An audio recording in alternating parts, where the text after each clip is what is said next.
in the ground. Oh, please, oh, Lordy, you,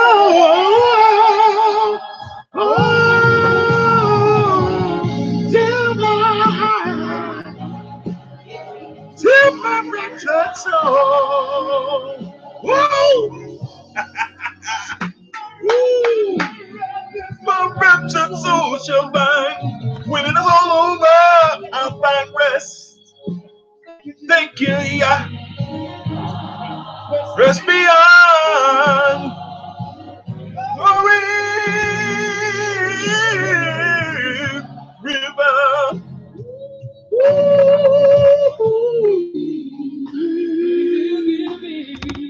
Wonderful rest. He'll give me satisfied rest. He'll give me glorious rest. He'll give me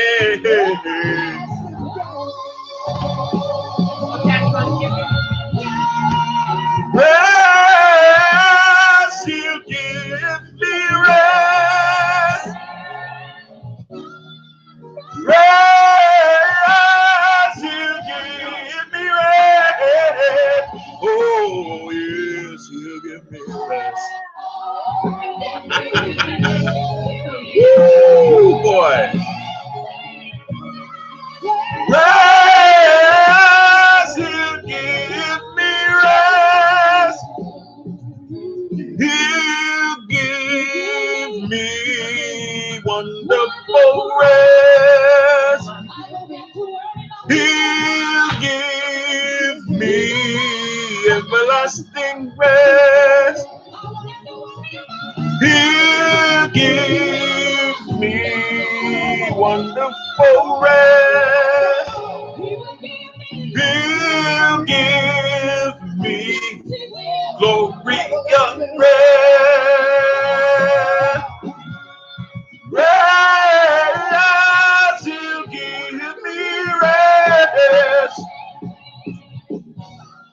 Give me everlasting rest.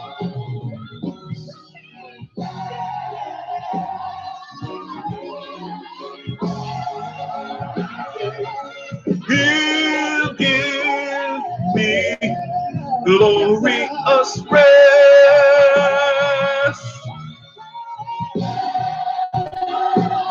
He'll give me rest. He'll give me glorious rest.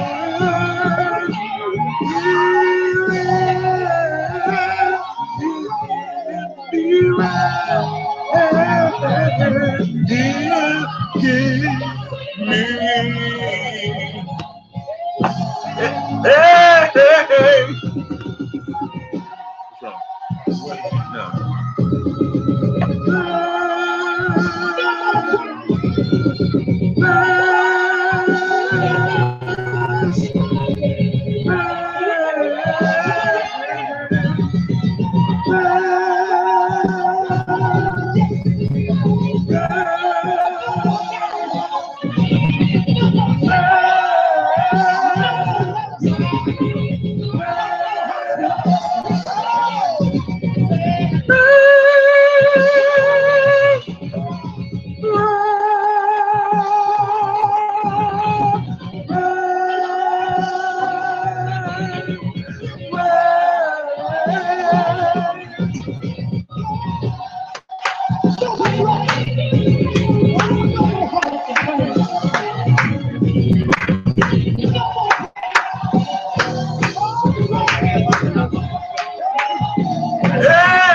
No.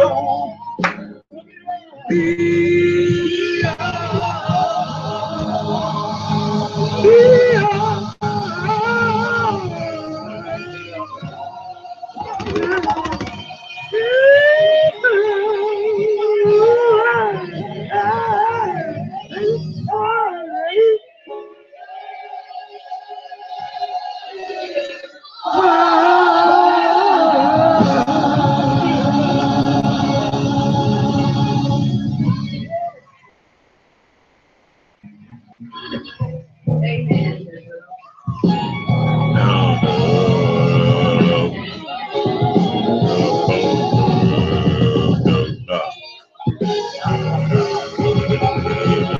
Bang. Boom, boom. Rest, rest,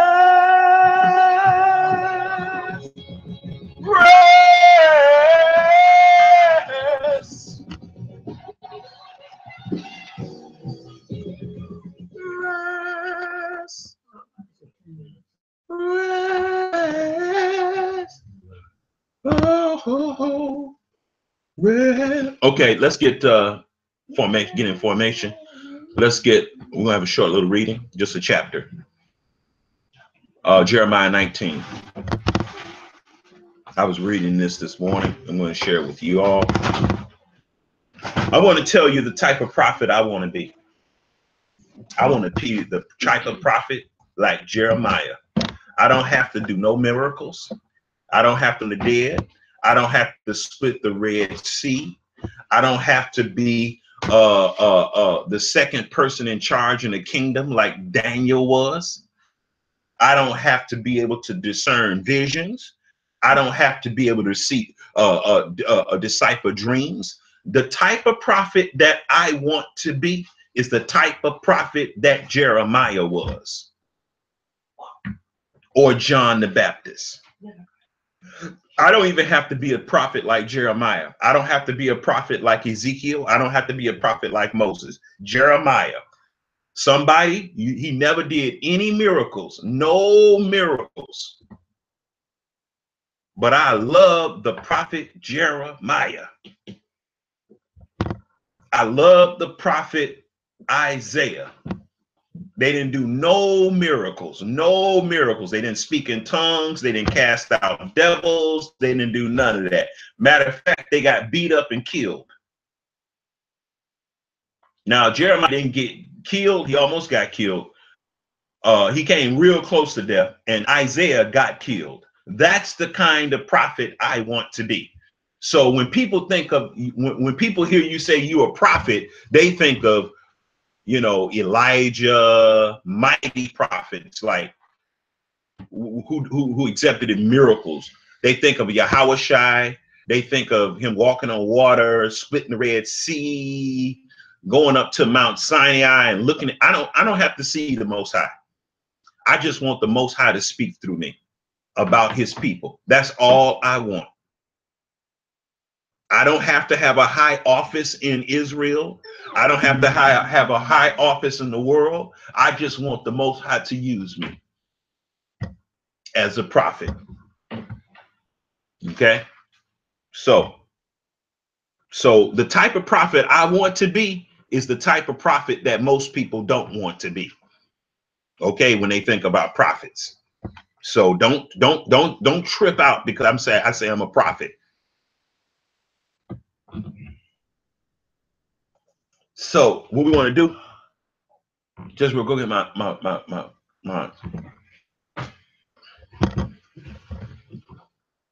come on now, come on, just this, come on now.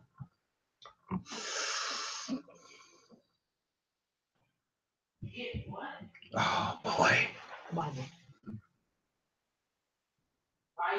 Yeah. Boy.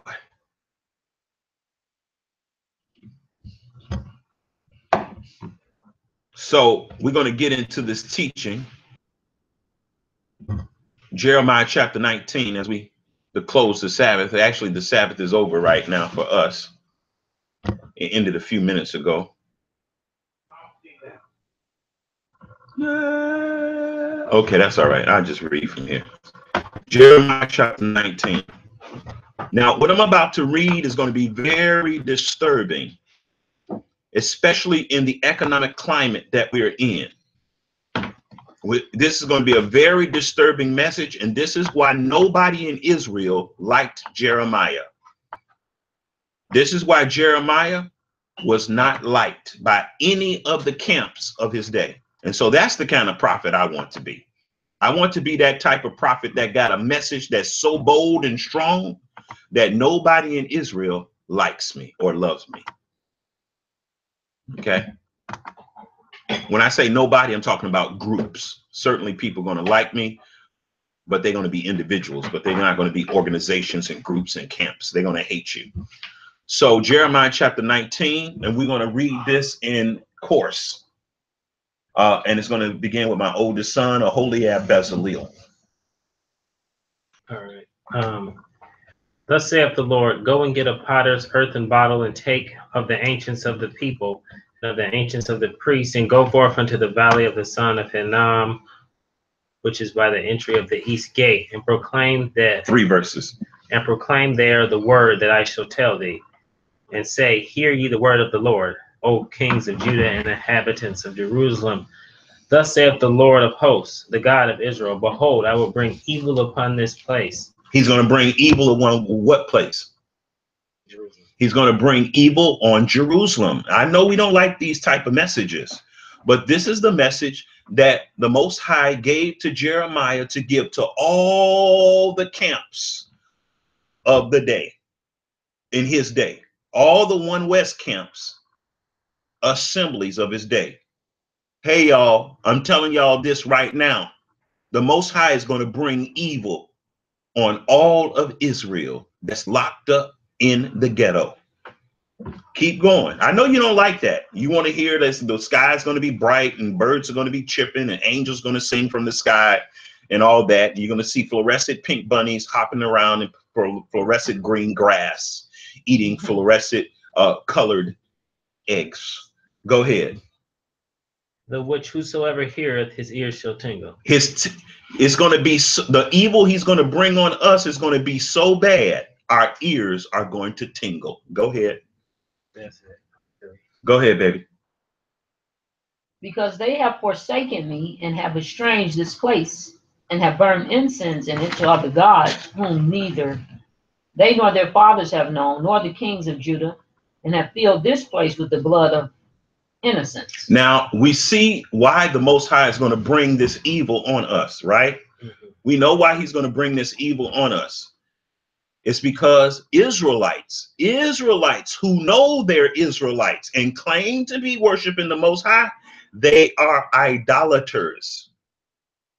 How are they idolaters? They don't have the character of the Most High. They still holding on to the relics of white supremacy, which is idolatry in the Most High's eyes. Keep going. Read. They have built also the high place of Baal. They have built the high places of Baal.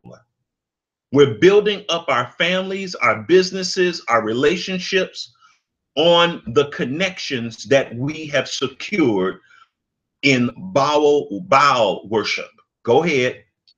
With fire for burnt offerings unto Baal. We sacrifice our children to these systems of Baal, educationally, financially, relationship wise, governmental wise. That's why you have 95% of Israel, 95% of black people went and voted for Barack Obama.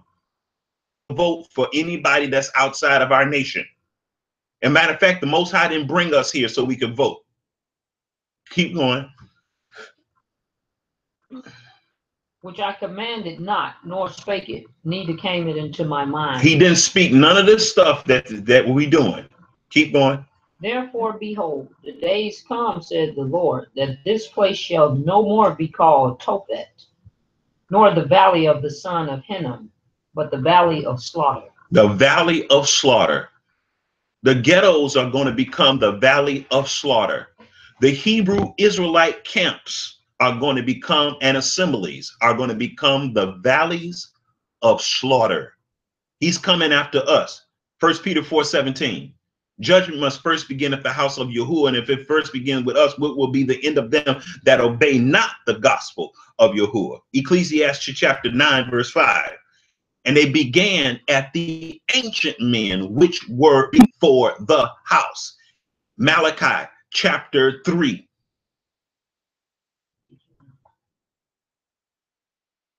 And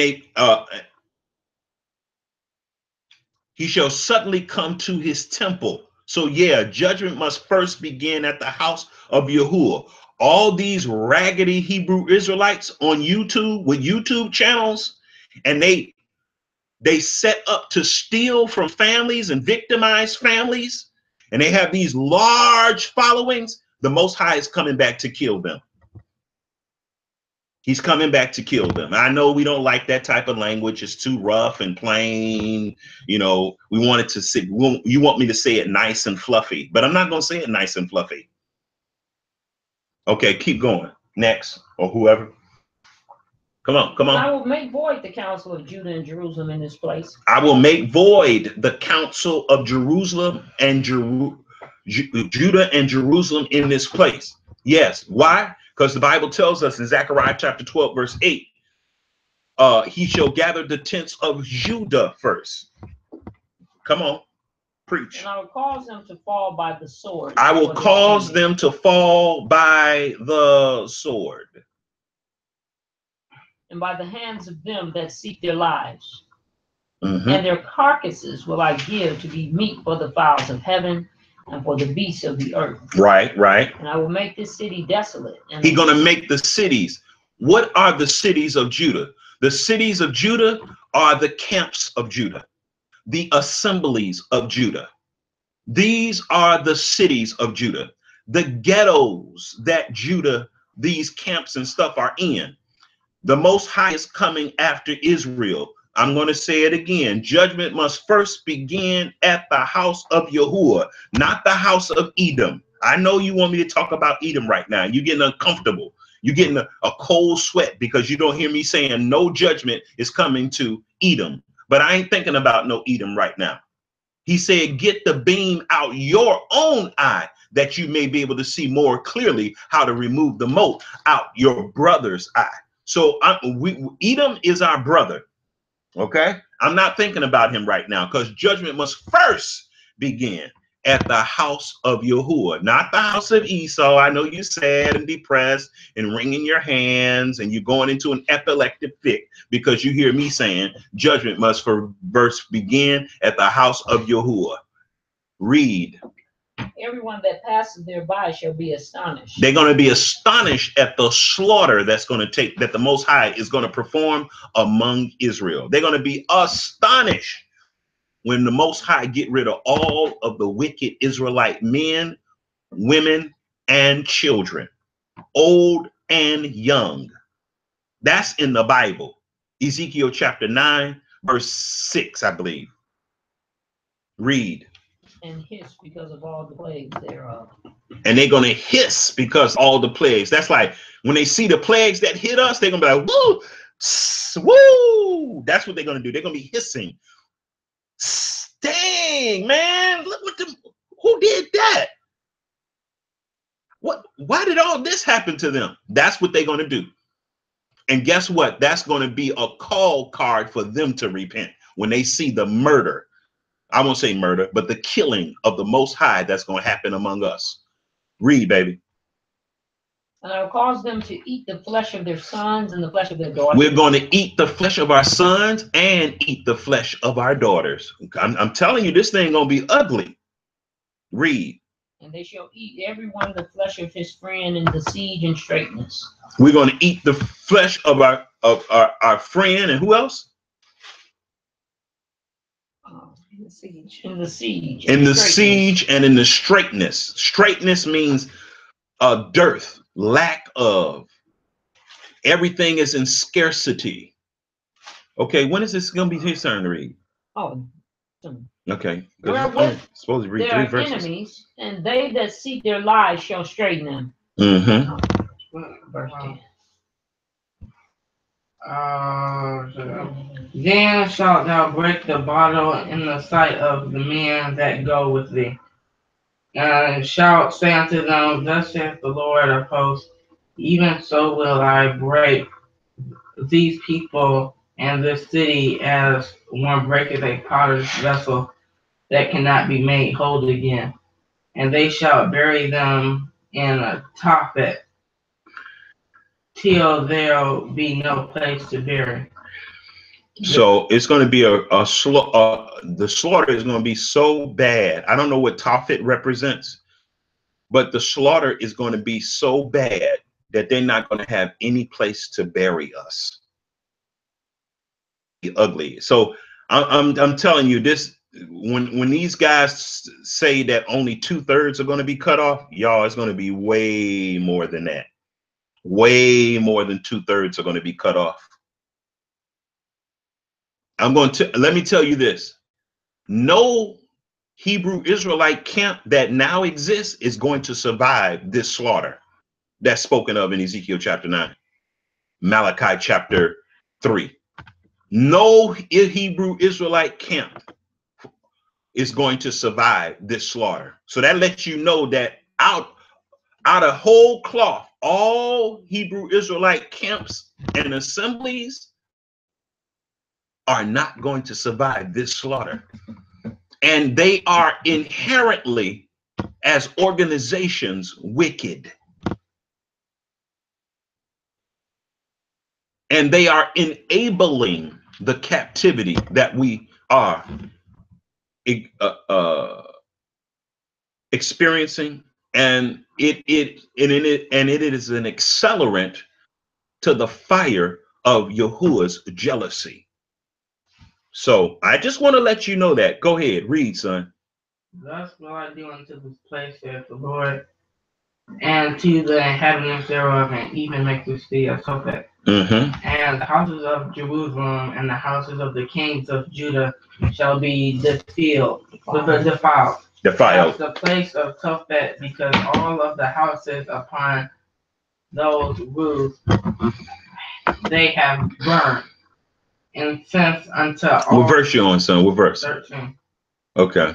Unto all the hosts of heaven, and have poured out drink offerings unto the other gods. See, so among according to Jeremiah chapter 19:13, Hebrew Israelites are still in idolatry after they learn that. Hey, Galia, how you doing? Shalom, shalom.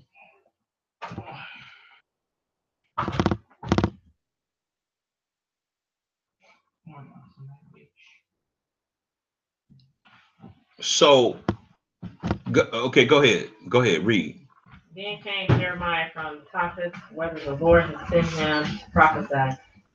He stood in the court of the Lord's house and said to all the people, Thus saith the Lord of hosts, the God of Israel, Behold, I will bring upon the city and upon all her towns all the evil that I have pronounced against it, because they have hardened their necks, that they might not hear my words. Now look at this.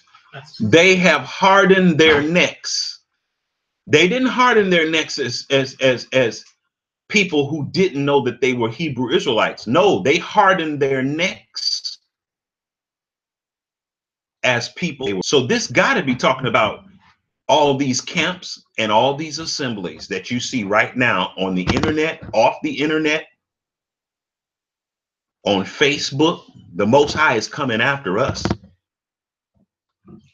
We don't want to grow our family. We want to grow our family the same ways that the white people want to grow their family.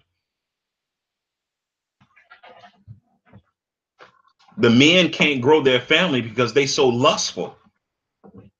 They put their lust above the designs and will of the Most High. They don't want to grow their families according to the Torah and according to the examples we see in the Bible. We only want to grow our family the way that white people want to grow their family. We don't want to grow our brotherhoods in the way that the Most High wants us to grow our brotherhoods inside the nation of Israel. We don't want to grow our sisterhoods. It's no reason why you should be an Israelite woman and you don't have a network of women to fall back on if you need help in any sphere of life. The same thing as for a man. It's no reason why you should be an Israelite man. And if you fall on hard times, there's no Israelite man or Israelite family to help you get back on your feet. It should be no abomination. That's an abomination. But we want to raise up, we want to have families that are set up the way white people. But the reason why white people can be alone, the reason why white people can have just one wife and 2.5 kids, I'm going to tell you why. Because they own everything. They own all the schools, they own all the courts, they own all the police, they own all the water, they own everything. They own everything. So they don't need nothing else. They don't need nothing else. They don't need more than one wife. They don't need more than 2.5 children because they own everything. They own the banks, they own the military. They don't need nothing. The only thing that the Most High has given us in captivity is family and the ability to grow food and get next to him. And he said, multiply all three of those things. But we so fixated on white people in the way that they do stuff. As slave masters, we think as slaves, we could do things the way that they do it. But I want to tell you, these tax cuts, when they start cutting Section 8, welfare, they're going to cut jobs, they're going to cut Head Start, they're going to start taxing tuitions and the loans. I tell you one thing, we're going to start looking for other alternatives. We're going to start looking for other lifestyle to serve the Most High and to grow our families. I guarantee you that, because we're going to be so poor, we're going to be desperate. You know what? I never liked doing anything out of desperation. I like doing stuff before stuff hit the fan. So when it hit the fan, you already prepared. I would love to own a travel trailer and a nice truck. So if anything ever happens, guess what? My travel trailer, my truck is all stocked up with propane. It's stocked up with water. It's stocked up with canned food. And if I have to run, guess what? I just hook my truck up to my travel trailer, pack my family up, I'm gone. I'm gone. I'm out of Dodge. Leave everything behind. I'm gone. And with the family size that I have, I would probably have to own 2 trucks and drive one of them. And some people live in that one, and some people live in the one I'm in. That's how I like to be prepared. And for the second part of my life, there's going to be some drastic changes, seismic changes. There really is.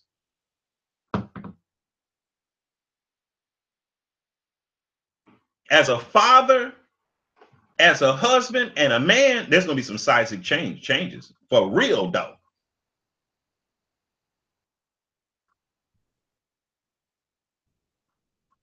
For real, though.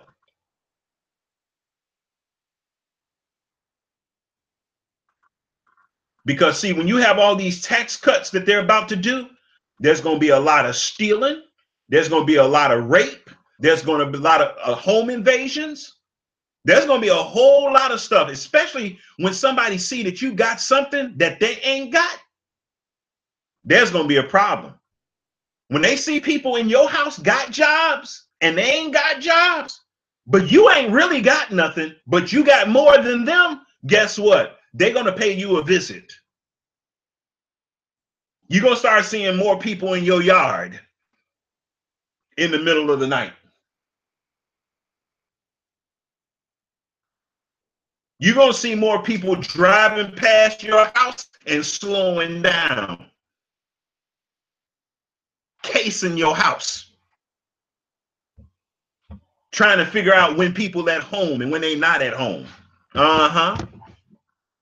Oh, then you're gonna want a whole lot of people watching your back, on team behind you. Oh yeah. See, You're not going to be holding on to this rugged individualism.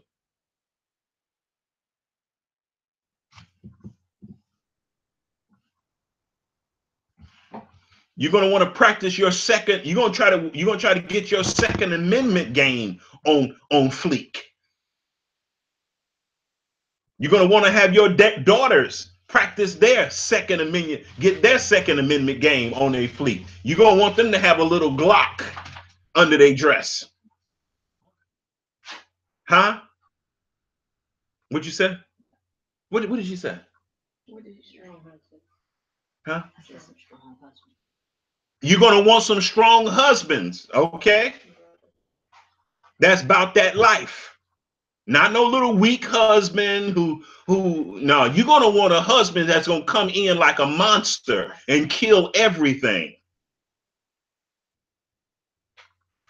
Then you're going to appreciate a strong husband.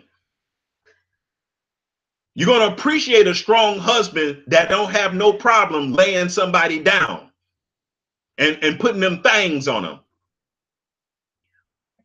You're gonna be like, oh, praise the Most High. You're gonna love that thing. You're not gonna be talking about. You ain't gonna be talking this stuff about. Well, we need to turn the other cheek, and we need to forgive. We need to love our enemies. You ain't gonna be talking that when somebody got their hands around your neck. You ain't gonna be talking that mess when some man is all over you and got you on your back. You're gonna have a whole nother gospel then. It's gonna be help.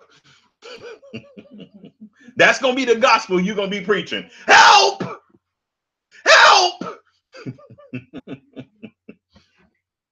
You ain't gonna be talking this turn the other cheek, love your enemies, do good to them that despite you. Ain't gonna be talking that then when you got some man laying on top of you.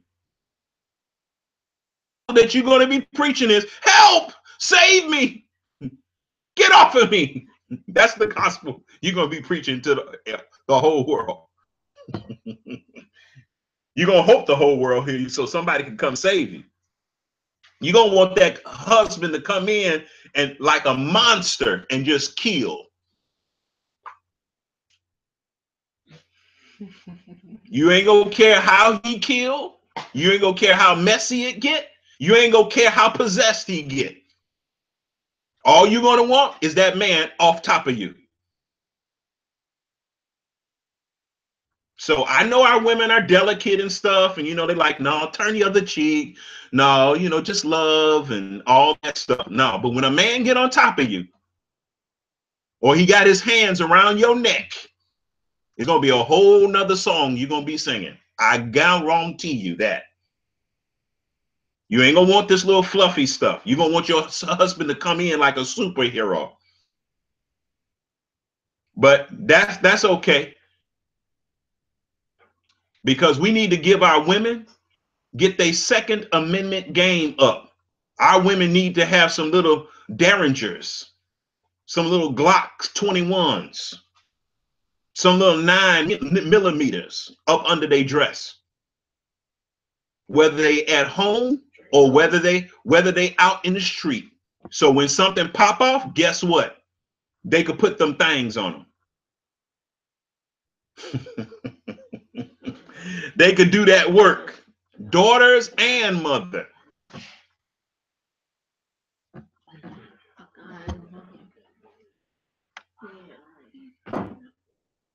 When they start hearing them rounds pop off, they're gonna know they mess with they've got the wrong one. You see? So now we know we can't use our guns to defeat this government, but we can use these guns to hurt these crazy folk.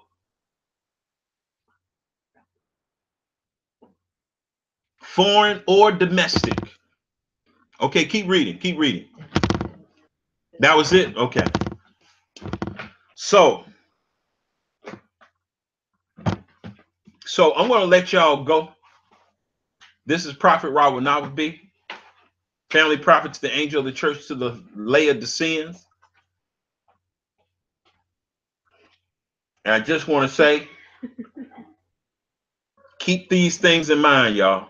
Jeremiah was a prophet that nobody liked. And you could see why they didn't like him. All you have to read is Jeremiah chapter 19, Jeremiah chapter 42. You read those two chapters, you see why they hated Jeremiah. Read the whole book of Jeremiah, Jeremiah chapter 6, Jeremiah chapter 7. He never brought any good news. The prophet Jeremiah never brought any good news to wicked Israelites. You don't supposed to have no good news when it comes to wicked people. The only people that appreciate your message when you're a real prophet are the righteous, not the wicked. That's the kind of prophet I want to be. I don't have to be a prophet that do miracles. I don't have to walk on water. I don't have to be able to split the Red Sea. I just want to have a message that ticks people off. That's from the Most High. That's the kind of prophet I want to be. I don't have to heal the sick, raise the dead, cast out devils, or none of that. I just want a message that stirs the soul. All right. Hey, come on back. What y'all doing?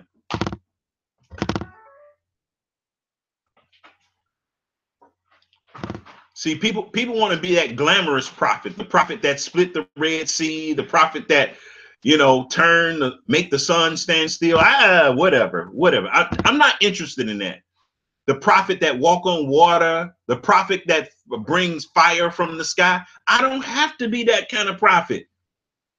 I want to be the prophet that has a powerful word that changes lives. That's all I want to be. A preaching prophet, a teaching prophet, a prophet with a strong family, a large family. That's the only kind of prophet I have to be. A prophet that love my children, love my wife.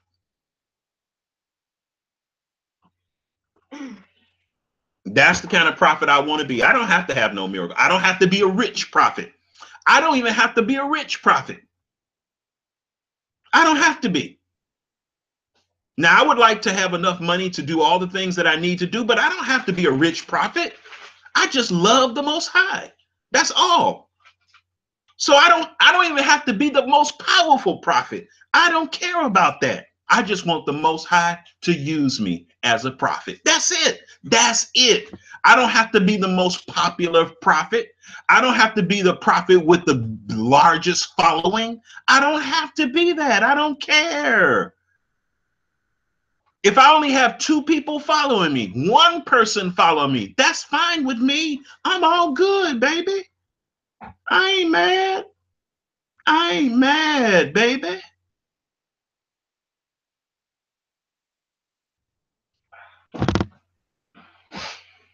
Okay? I ain't mad about that kind of stuff. That stuff don't mean that much to me. It don't mean nothing to me, actually.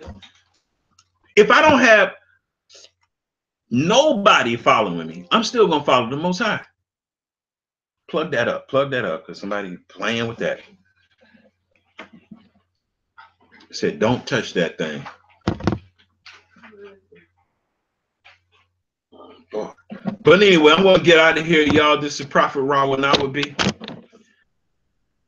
Have a beautiful evening, a wonderful week. Say shalom. Dang, it died.